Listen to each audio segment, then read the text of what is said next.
بالله من الشيطان الرجيم. بسم الله الرحمن الرحيم.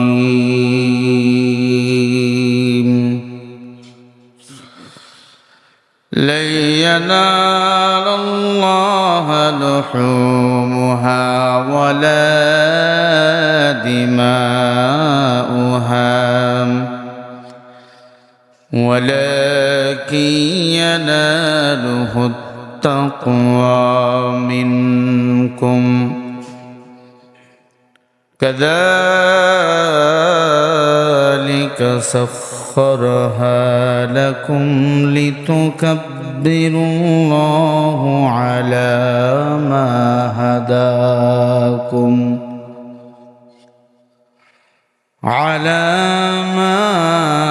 هداكم وبشر المحسنين. وقال رسول الله صلى الله عليه وسلم: وعن علي بن مثله وهذا بعد من الفضائل. وتعلموا من العلماء المسائل.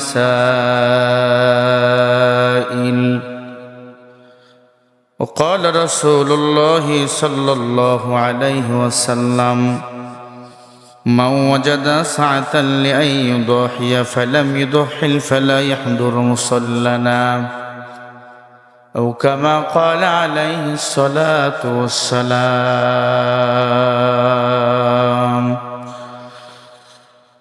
صدق الله المولى العظيم وصدق رسوله النبي الكريم، ونحن على ذلك من الشاهدين والشاكرين والذاكرين، والحمد لله رب العالمين. اللهم صل على محمد وعلى آل محمد كما صليت على إبراهيم وعلى آل إبراهيم إنك حميد مجيد. সবাই পড়েন اللهم بارك على محمد وعلى آل محمد كما باركت على إبراهيم وعلى آل إبراهيم إنك حميد مجيد.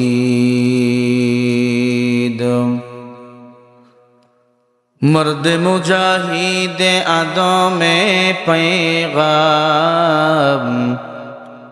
مرد مجاہد موسیٰ نبی السلام، تو مرد مجاہد پیغمبر آدم، تو مرد مجاہد پیغمبر موسیٰ علیہ السلام، تو مرد دعائے عالم پیغمبر ابراہیم، تو مرد دو عالم اسماعیل کا قربانی، تو شمس الضحیٰ بدر دجا محمد عربی، تو شمس الدجا بدر دجا محمد عربی، ہے مم محبوب آیا، ہے مم محبوب آیا.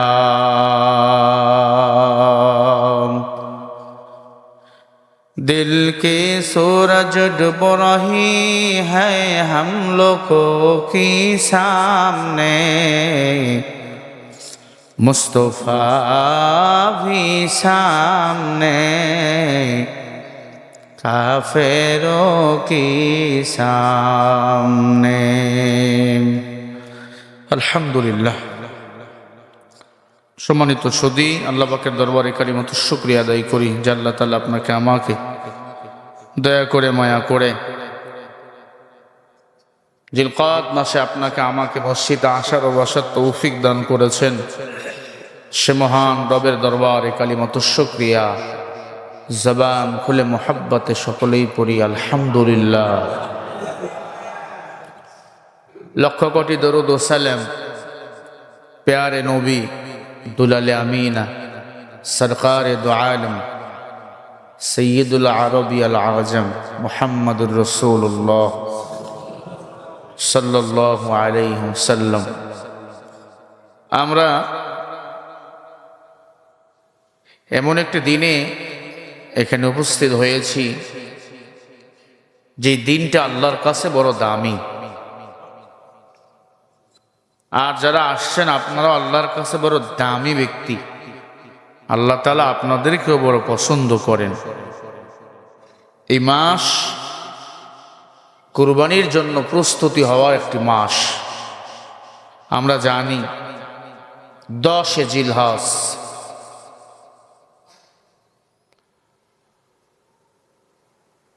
মে মাসের, এটা তো মে মাস না, 28 তারিখে ঈদুল আজহা,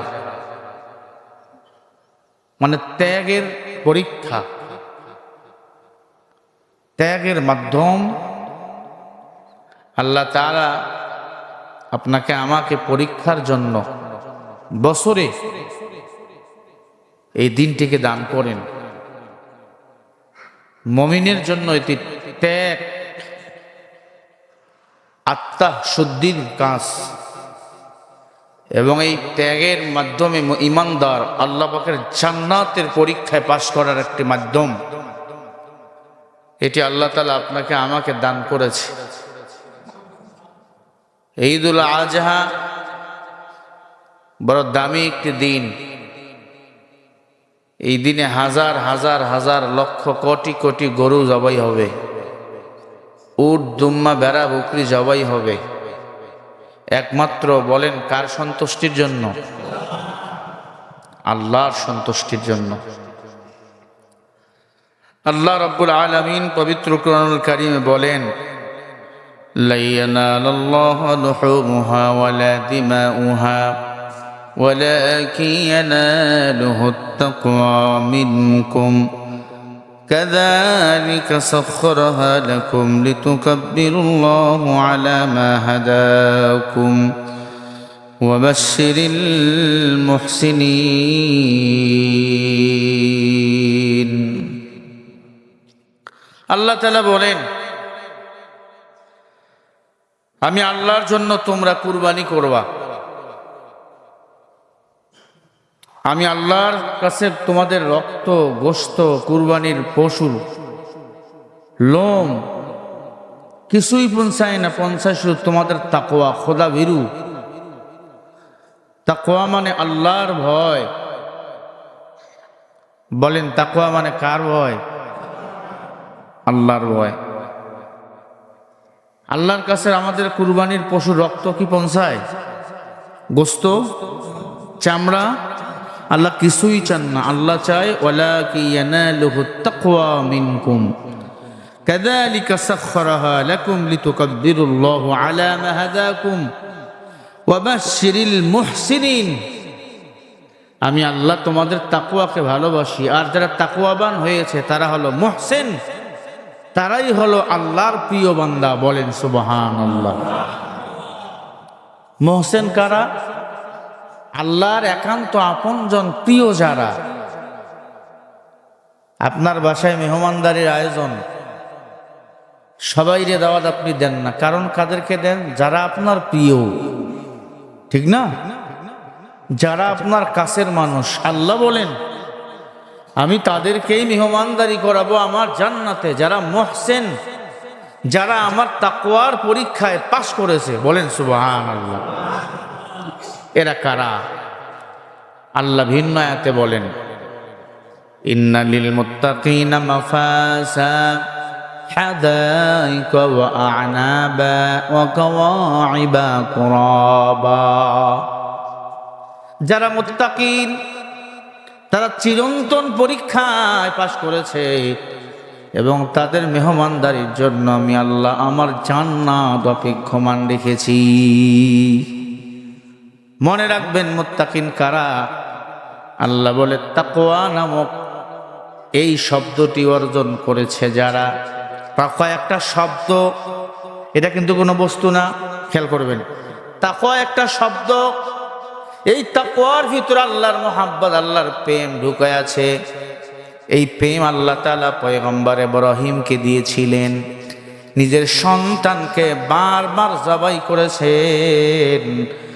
দুনিয়ার লোভ লালসার কাছে মাথা নত করে নাই, আল্লাহর মুহাব্বতের কাছে মাথা নত করেছে। বলেন সুবহানাল্লাহ। এজন্য আমাদের জাতির পিতা ইব্রাহিমও জান্নাতি, তার সন্তান ইসমাঈলও জান্নাতি।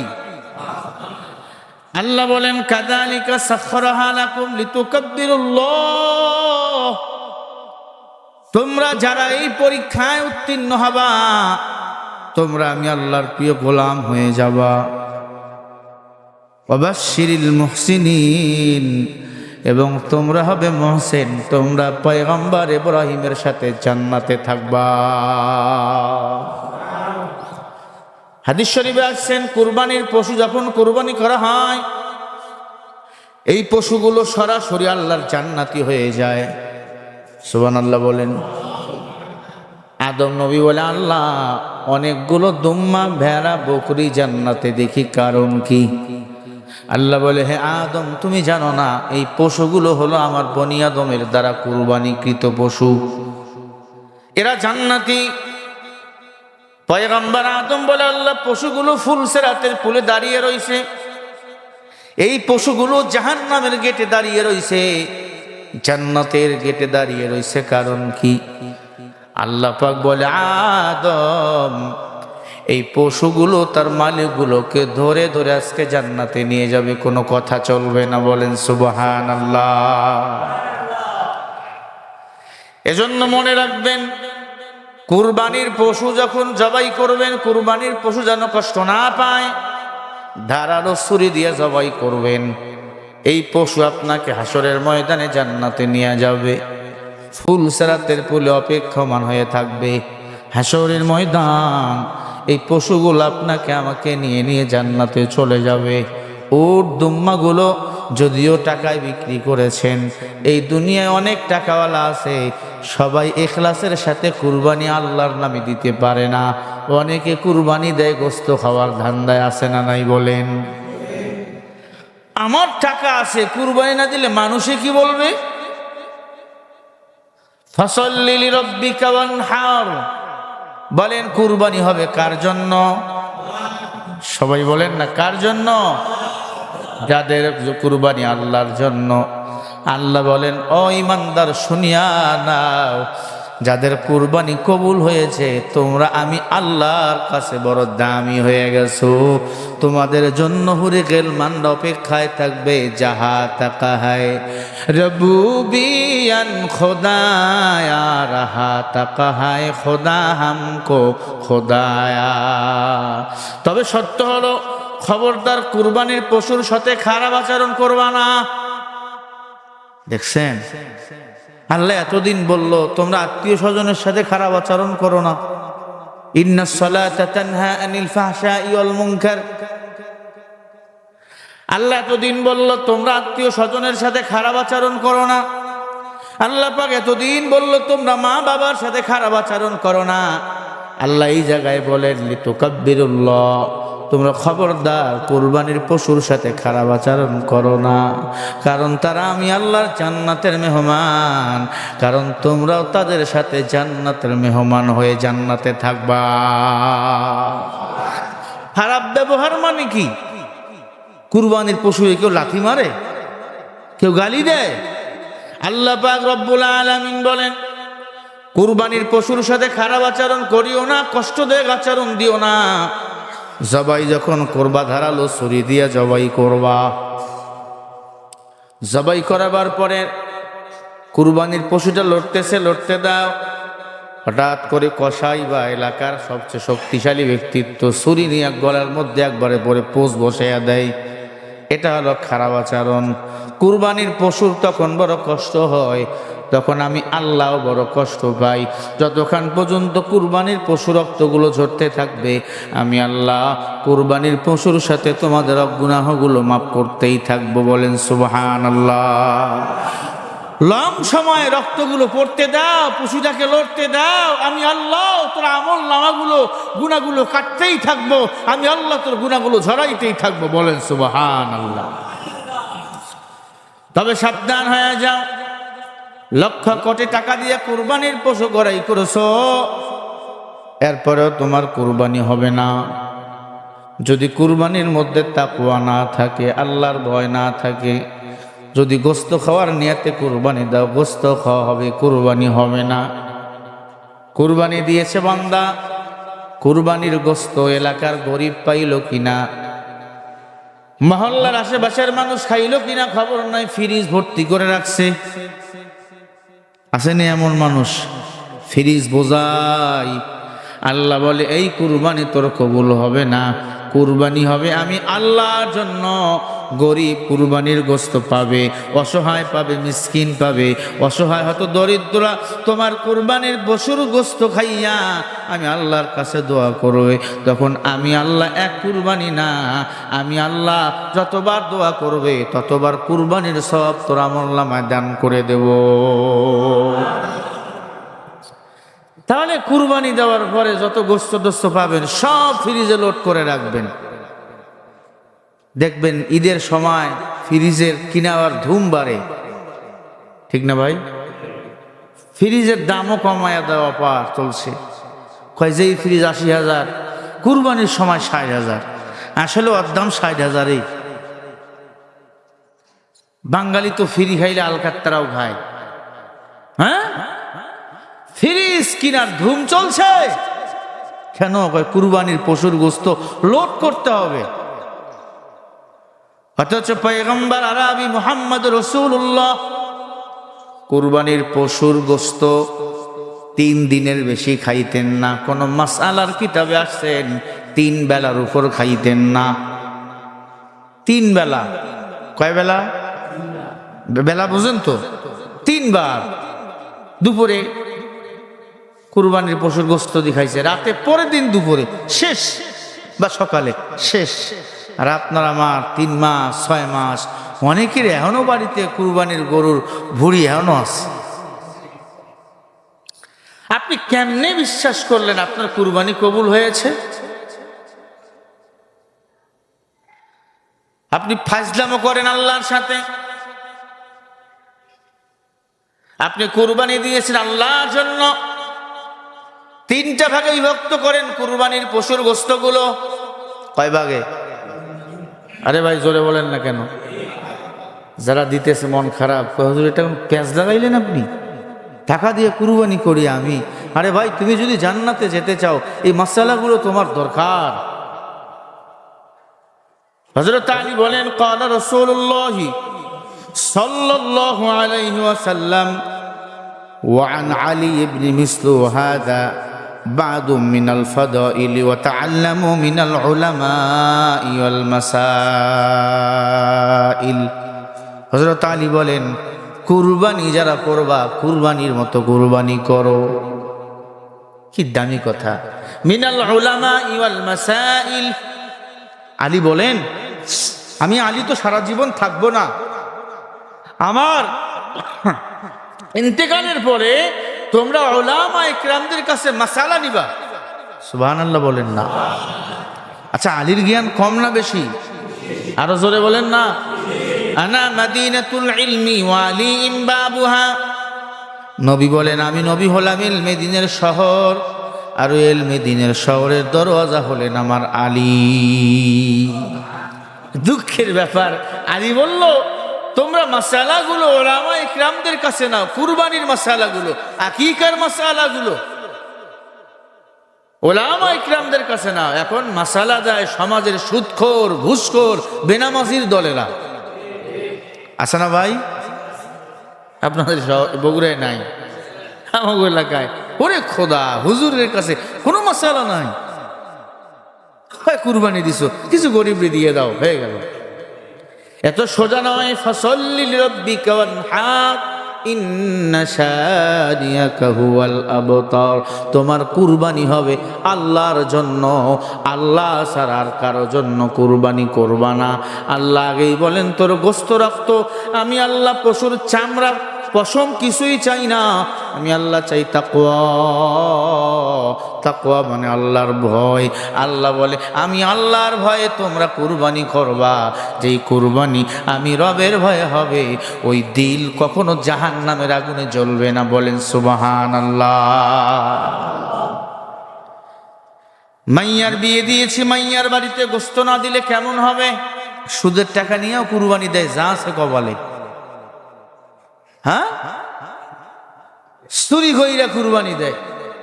ইমাম সাহেব হুজুরে বয়ান করছে, কুরবানি দেওয়ার ফজিলত শুনে দিল নরম হয়ে গেছে। বান্দা গরু চুরি করে বাড়িতে নিয়ে যাচ্ছে তাহাজ্জুদের সময়। ইমাম সাহেব হুজুর তাহাজ্জুদ পড়ার জন্য উযু করতেছে মসজিদের সিঁড়িতে, দেখে মুসাল্লি গরু নিয়ে যায়। এই গরু কই পাইছো রাত রাতে?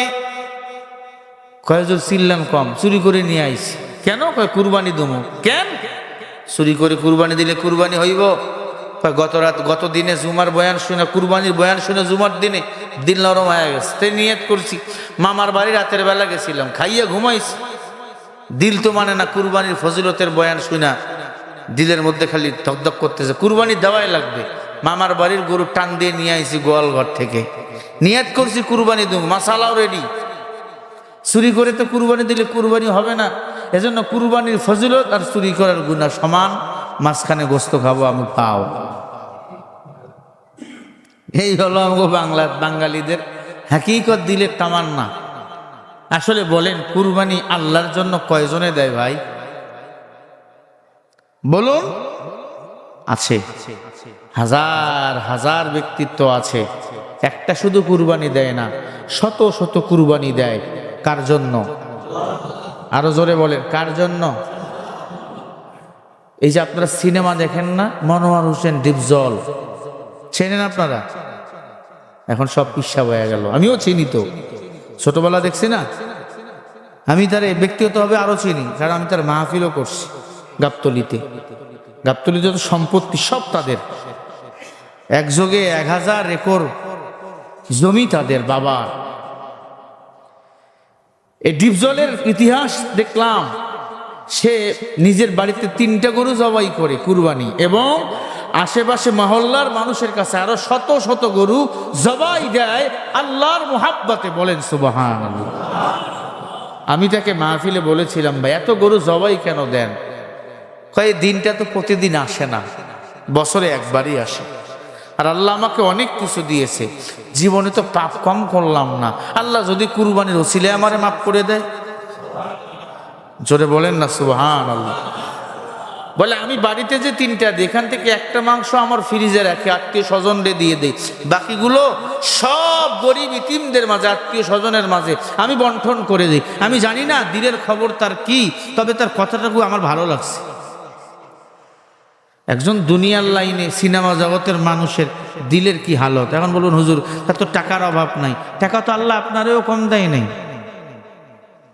আপনার উপর কুরবানি ফরজ হয়েছে, তার মানে 5-7-10 লক্ষ টাকার মানুষ মালিক তো আপনি এমনি হয়ে গেছেন। 2-4 লক্ষ টাকার মালিক তো আপনি এমনি হয়ে গেছেন। কুরবানির নিয়াত থাকলে টাকার কথা এখানে আসবে কেন? যারা কুরবানির নিয়াত করে রাখে, আমাকে প্রতি বছর কুরবানি দেওয়াই লাগবে, দেখবেন আল্লাহ কোন দিক দিয়ে তার অর্থের ব্যবস্থা করে দিচ্ছে, সে নিজেও টের পায় না। ঠিক না? তাহলে আবার বলেন, কুরবানি দেব কার জন্য? আরো জোরে বলেন, কার জন্য? কি আশ্চর্যের ব্যাপার! কুরবানি হয়, কোটিপতি ভাই গরিব বোনের বাড়িতে 1 কেজি মাংস পৌঁছে দেয়। আবার অনেক ভাই আছে কোটিপতি ভাই, ছোট ভাই রিক্সা চালক, ছোট ভাইরে খবর লয় না। আপনার কুরবানি কেমনে কবুল হবে ভাই? হ্যাঁ, আগে পাশের বাড়ির গরিবকে দেখতে হবে, পাশের বাড়ির গরিব খাইল কিনা। নিকটতম আত্মীয় যদি আপনার না খেয়ে মারা যায়, আল্লাহর কসম আপনার কুরবানি কবুল হবে না। হাদিস শরীফে থেকে প্রমাণ নেন। ক্বালা রাসূলুল্লাহ সাল্লাল্লাহু আলাইহি ওয়াসাল্লাম, মান ওয়াজাদা সাআতাম মিনাল লিদহিল ফালাম ইউদহিল ফালা ইয়াহদুর মুসাল্লানা। আল্লাহ তাআলা বলেন, তোমার কোন পাশের মুসাল্লি যদি না খেয়ে থাকে, তোমার আত্মীয় স্বজন মুজাহাদান মুসাল্লানা, যদি পাশের আত্মীয় নিকটতম আত্মীয় না খেয়ে থাকে, তোমার নামাজ, রোজা, হজ, যাকাত, কুরবানি কবুল হবে না। এগুলো করেও কোনো লাভ হবে না। প্রিয় ভাই, এতগুলো কথা বলার কারণ হলো আপনি যেন সঠিকভাবে কুরবানি দিতে পারেন। এই মেসেজগুলো আপনাদের কাছে আমার দেওয়ার নিয়ত হলো কুরবানির বিনিময়ে যেন হাসরের ময়দানে আপনি আমি জান্নাতে যেতে পারি, আর কুরবানি যেন সঠিকভাবে দিতে পারি। তাহলে সঠিক নিয়ম কি? কুরবানি করব 3 ভাগে, গোস্ত ভাগ করব। কয় ভাগে? সবাই বলেন কয় ভাগে? ভালো করে মাসালা মনে রাখবেন। কুরবানির গোস্ত 3 ভাগে ভাগ করব। এখন বলবেন, হুজুর আমি 10,000 টাকার ভাগে দিয়েছি, আমার পরিবারে 20 জন সদস্য, আমিও কি 3 ভাগ করব?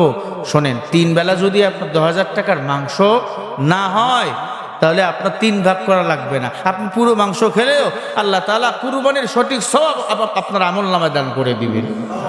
কিন্তু আপনি একা একটা দিয়েছেন, 1 বছর ফ্রিজে না রেখে এটা সঠিকভাবে বন্টন করে দেন। গরিবদের মাঝে 1 ভাগ দেন, আত্মীয় স্বজনদের মাঝে 1 ভাগ দেন, আপনি কিছু রাখেন, তাহলে আপনার কুরবানি কবুল হয়ে গেছে। আলহামদুলিল্লাহ। অনেকে বলে, হুজুর কত টাকা থাকলে কুরবানি দেব? যার উপর যাকাত ফরজ হয়ে গেছে তাদের জন্য কুরবানি দেওয়া ফরজ, ওয়াজিব হয়ে গেছে। যাকাত কার উপর ফরজ? ওই যে 7.5 ভরি স্বর্ণ, 52.5 ভরি রূপা, এই সম্পদ পরিমাণ টাকা অথবা অর্থ যার বাড়িতে আছে তার উপর কুরবানি ফরজ হয়ে গেছে। আপনার বাড়িতে স্বর্ণ থাকলে টাকা নাই, এরপরে কুরবানি ফরজ ওয়াজিব হয়ে গেছে। অনেক মহিলার আছে 5 ভরি, 3 ভরি, 4 ভরি, 7 ভরি স্বর্ণ, আছে না নাই? জোরে বলেন, আছে। এখন স্বর্ণের দাম অনেক কম না? স্বর্ণের বাজারে যান, পুরো সারখার হয়ে যাবে, আগুন লেগে গেছে। এই মাসালা ছিল আগের জামানার 7.5 ভরি। এখন 2 ভরি স্বর্ণ থাকলে কুরবানি ফরজ ওয়াজিব হয়ে যায়। এখন বর্তমান 2 ভরি আছে বাড়িতে। ভালো করে বোঝেন। হ্যাঁ, হিসাব যদি করা যায় 1.5 ভরি তো হয়ে যায়। আপনি চিন্তা করছেন কত এখন ভরি? 3 লাখ। আমি মনে করছিলাম 2 লাখ। বহুদিন থেকে স্বর্ণ টর্ণ কিনা হয় না তো, না হুজুর মানুষ। আপনি চিন্তা করেন, 1 ভরি থাকলে আপনার উপর কুরবানি এখনো ওয়াজিব হয়ে গেছে। আপনি কেমনে নিয়ত করেন আমার উপর কুরবানি এখনো ওয়াজিব হয় নাই? আল্লাহ তাআলা আপনাকে আমাকে সঠিকভাবে কুরবানি করার তৌফিক দান করেন, আমিন বলেন। তাহলে কুরবানি দেব কার জন্য?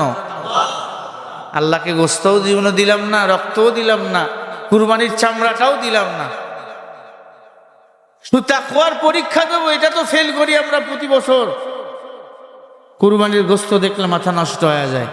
কয় 2 কেজি সিনা আগেই চুলায় জাল দিয়ে দাও, চুলায় তুলে দাও, আমি খাবো, আমার যারা কাটতেছে এরাও খাবে। গরিব অসহায়কে আপনি কুরবানির মাংস দেন, আপনার ভাগ থেকে দেন, আপত্তি নাই। কিন্তু ওখান থেকে আপনি মজুরি হিসাবে দিলেন, কুরবানি বাতিল হয়ে যাবে। 10 জনে গরু কাটাকাটি করতেছে, কি করে জানেন? 3 ভাগ করছে। যেটা গরিব মিসকিনকে দিবে, ওখান থেকে যারা কুরবানি করছে ওদেরকে গোস্ত দিতেছে। ওখান থেকে দেবেন কেন? আপনার থেকে আপনি দেন না, ওদের টাকা হাদিয়া দিয়ে দেন। হ্যাঁ, আপনার বাড়িতে কাজ করছে, ঈদের দিনে তারে আপনি গোস্ত খাওয়াইতে চান, আপনার টাকা দেবেন, আপনার ভাগ থেকে মাংস দেন, আল্লাহ আরো খুশি হয়ে যাবে। তা না কইরা আমরা প্যাঁচ লাগাই, কয় ওই 10-এর ভাগটা থেকেই, মসজিদের ভাগটা থেকেই, গরিবের ভাগটা থেকে এটা দিয়ে দাও। এই প্যাঁচ হলে কুরবানি বাতিল হয়ে যাবে। গেছে ওদের জন্য দেই। মানুষ মারা গেছে তার জন্য কুরবানি দেয় কেন? মনে রাখবেন, মারা গেলে সব আমলনামাগুলো বন্ধ হয়ে যায়। সন্তানের দোয়া আমলনামা চালু থাকে, সন্তানদের সাদকার আমলনামা চালু থাকে। কুরবানি হলো জীবিত মানুষের জন্য, মরা মানুষের জন্য নয়। ভালো করে মনে রাখবেন। ত্যাগ করা, মনের পশুকে কুরবানি করে দেওয়া। 1 লক্ষ টাকা হলে আপনার 1 মাসের বাজার চলবে, সেখানে আপনি গরু কিনে পশু কিনে জবাই দিতেছেন আল্লাহর সন্তুষ্টির জন্য। এই ত্যাগ বড় মারাত্মক। আমি যতই হুজুর চিল্লাই না কেন, 1-2 লক্ষ টাকা দিয়ে কুরবানি দেওয়ার মন মানসিকতা সবার হয় না আল্লাহর ভয় ছাড়া। কি বলেন? আল্লাহ তাআলা আমাদের সবাইকে কবুল করেন। আর অনেকে আছে কুরবানির সাথে আকিকার মাসালা পেঁচ লাগান। ভালো করে বুঝবেন, খুব বিচক্ষণতার সাথে কুরবানির সাথে যদি আকিকা দিতে চান, খুব বিচক্ষণতার সাথে উলামায়ে ইকরামের পরামর্শ নিয়ে সেটা আপনাকে পালন করতে হবে। কুরবানি এক জিনিস, আকিকা আর এক জিনিস। কথা কি বুঝাতে পারছি আমি? কুরবানি এক জিনিস, আকিকা আর এক জিনিস। আপনি আকিকা দিবেন, অবশ্যই আপনি দিবেন, কিন্তু কুরবানির সাথে আপনি আকিকা জড়ান কেন, পেঁচ লাগান কেন? যদি কুরবানির মাংস আকিকার মাংস এক জায়গায় পেঁচ লেগে যায়, আপনি কেমনে বন্টন করবেন? আমরা বাঙালি পেঁচ লাগাকে পছন্দ করি। কথা বোঝেন নাই? ভালো একটা সমাধান হচ্ছে, এখানে কিছু লোক আছে দেখবেন পেঁচ লাগাই দেয়, জিলাপির পেঁচের মতো পেঁচ লাগাই দিলে মীমাংসা কোনো কিছু একটা হচ্ছে, এটাকে আবার বড় বানিয়ে দিল। মীমাংসা তো বিধান হলো ইসলাম। এজন্য আকিকার জায়গায় আকিকা করবেন। আর অবশ্যই কুরবানির সাথে আকিকা করতে চান, অবশ্যই একত্রিত পশু হতে হবে, একত্রিত। এখন ওখানে আপনি 4 ভাগে ঢুকাইছেন, আপনি 3 ভাগ দিয়ে আর 1 ভাগে আপনার কুরবানি, 2 ভাগে ঢুকাইছেন আকিকা, তাহলে পেঁচ লেগে গেছে। এক ছেলের জন্য আপনি গরু দিবেন, মেয়ের জন্য বকরি দিবেন, এটা যেমন সমাধান ঠিক রয়েছে, কিন্তু কুরবানির বেলা আপনি একই গরুতে ছেলের নামে আকিকা দিবেন আবার কুরবানি দিবেন, এই মীমাংসা আপনি কেমনে করবেন ভাই? আমরা তো মীমাংসা পাইনি। আল্লাহ তাআলা সঠিক বুঝদান করেন, বলেন আমিন। আরো জোরে বলেন আমিন। কাজ করে প্রবাসী ভাইয়েরা আমার ফোন দিয়ে মাথা একবার নষ্ট করে দেয়, হুজুর আকিকা দেবো কুরবানির সাথে, হবে না? কি পেঁচ লাগে খালি ফোনে। এই যে এখন তো কুরবানির সময় এত বেশি জ্বালাতন করে প্রবাসী ভাইয়েরা। আমি প্রবাসী ভাইদের বলবো, ভাই আমি আপনাদের জন্য দোয়া করি, দিল খুলে। প্রবাসে আছেন, মাথা ঠান্ডা করে কাজ করেন, পরিবারের উন্নতি করেন, দেশের উন্নয়নের কাজ করতেছেন, দেশের সৈনিক আপনারা, আপনাদের ঋণ আমরা শোধ করতে পারবো না। তবে এমন কোনো প্রশ্ন উলামায়ে ইকরামদের করা যাবে না যে প্রশ্নের বেলা কিলোকাল থেকে যায়।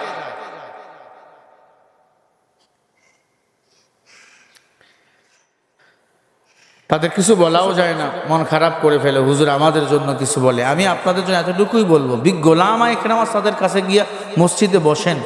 ফোনে সব কিছুর সমাধান পাওয়া যায় না, উলামায়ে ইকরামদের কাছে গিয়া বসবেন। উলামায়ে ইকরাম সব সমস্যার সমাধান আল্লাহর কোরআন থেকে দিয়ে দিবে, বলেন না সুবহানাল্লাহ। তাহলে ইনশাআল্লাহ কুরবানির পশু আমরা কিনবো, হৃষ্টপুষ্ট দেখে কিনবো। 2 বছর হলে বয়স হয়ে যাবে, 2 বছর বয়স হলে গরু আমরা কুরবানি দিতে পারবো। বকরির বয়স 6 মাসও যদি হয়, 1 বছর যদিও না হয়, তাও কুরবানি দিতে পারবে যদি হৃষ্টপুষ্ট হয় ইনশাআল্লাহ। কথাগুলো আমরা মনে রাখবো। এবং একাধিক ব্যক্তি একই সাথে কুরবানি দিতে পারবেন, তবে 7 ভাগের বেশি কুরবানি দেওয়া যাবে, 7 নামের বেশি কুরবানি দেওয়া যাবে না।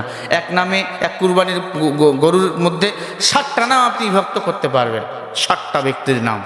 একাধিক ব্যক্তির নাম আপনি বিভক্ত করতে পারবেন না। অনেকে আছে দেখবেন 14 জনে মিলে 7 ভাগে গরু কেনে, আছে না ভাই? 2 জন মিলে 1 ভাগ দিছে, 20,000 টাকা, তুই 10 আমি 10, এভাবে গরু কিনে, একটারও কুরবানি হয় না। হ্যাঁ, এই বলে নাম দেওয়ার সময় আমার নাম, আরে নাম দেওয়া লাগবে কেন?